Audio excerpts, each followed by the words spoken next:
Gear 5 is finally here and I really cannot stop the overflowing tears. But as a standing member of the 5 Yonkos, I really shouldn't cry. Therefore, to stop this barrage of tears, I present to you this awesome alternate scenario.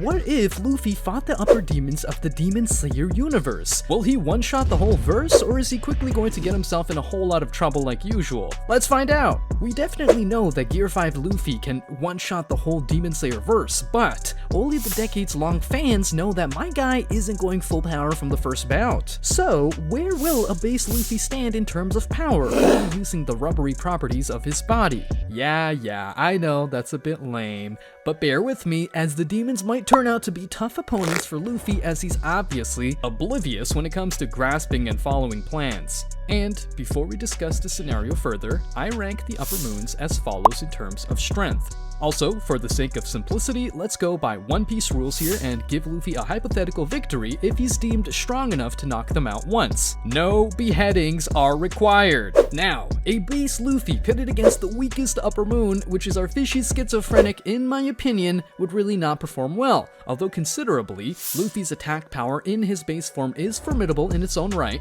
but it's really of no use if he can't connect. Just like his first fight against Crocodile in Alabasta, which isn't the brightest spot in Luffy's pirate career.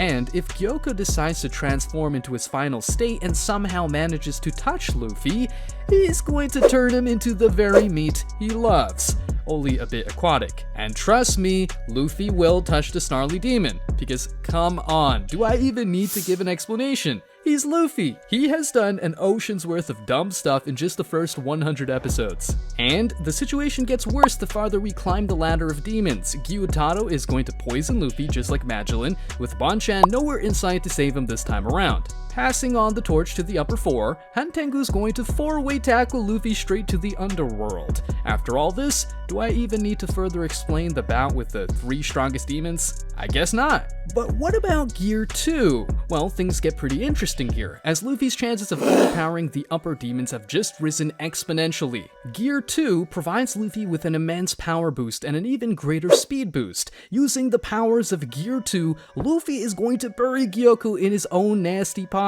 As we all know, Gyoko's primary ability that makes him a formidable opponent is his teleportation technique, wherein he teleports to one of his several vases in the vicinity. With Luffy's increased boost and speed, Gyoko won't be fast enough to either retreat or teleport to one of his other bases, thus, he's certainly getting pummeled to a nasty fish cake.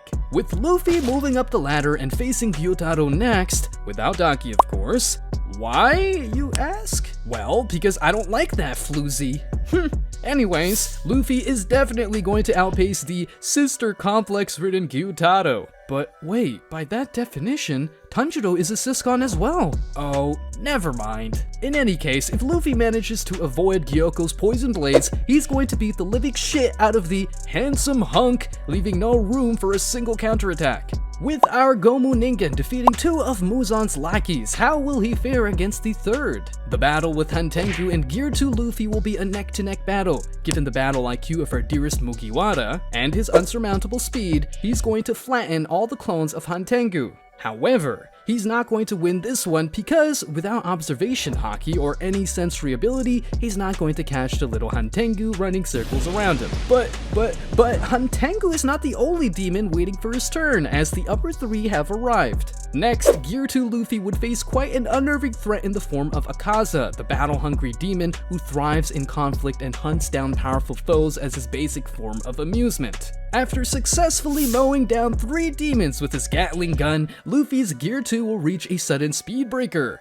Akaza will most definitely be excited to fight an opponent with a high battle spirit. However, the sheer strength and speed of the upper demon would be enough to stop the future king of the pirates in his path. And unfortunately, Doma and Kokohibo will once again miss their turn with the enthusiastic Straw Hat. However, their hopes mustn't die yet, as Luffy still has Gear 3 in his arsenal as well.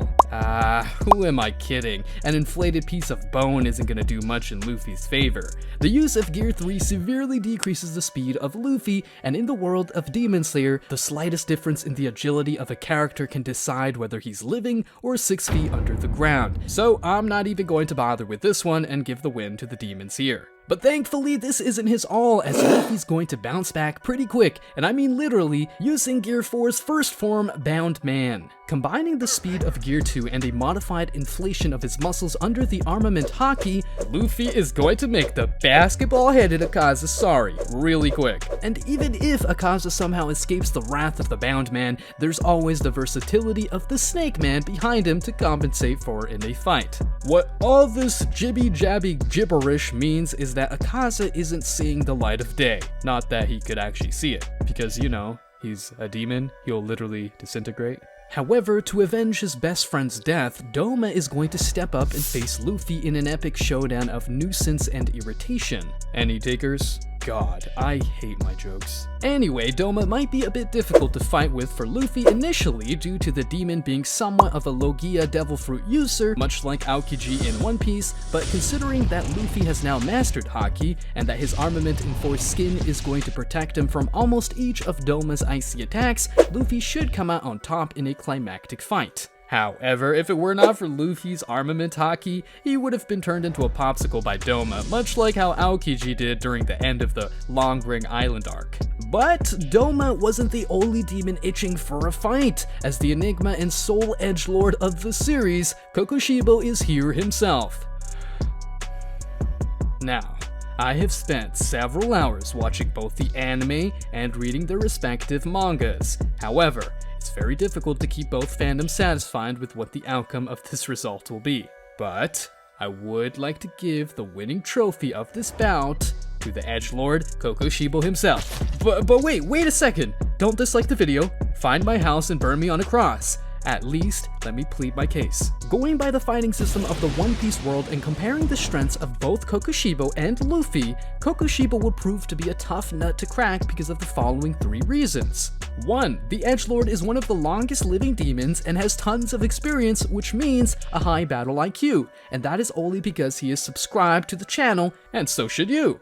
Second, although both of them would be matched evenly when it comes to speed, Luffy uses a very crude approach to using it in battle. On the other hand, Kokushibo is a breath user and a samurai in some sense, as he has trained for almost 5 centuries to refine his fighting technique and use swift, economical movements. Thus, he'll be able to use his speed in a more efficient manner. Third, Kokushibo could very easily outlast Luffy and exhaust his Haki, because just like those 2 androids from Dragon Ball Z, yeah, the pretty blonde chick and her brother that everyone ignores, demons too have an almost infinite amount of stamina. Plus, a bonus point, we're fighting in the world of demon slayers, and even the most skilled and tough to beat fighters die like flies when the plot demands it. These reasons and the overwhelming hacks of Kokushibo will result in a stalemate until Luffy runs out of Haki, and then the scene will most likely turn into a gore film right out of a nightmare as Kokushibo devours Luffy.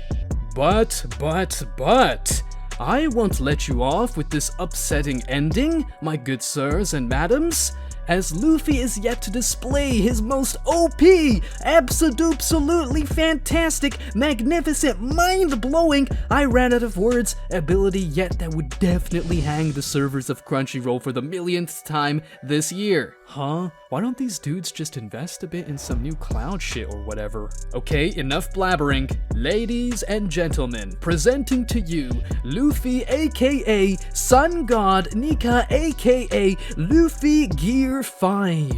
With this ability, Luffy is able to bend reality to his own will. So, is he going to get defeated by a demon?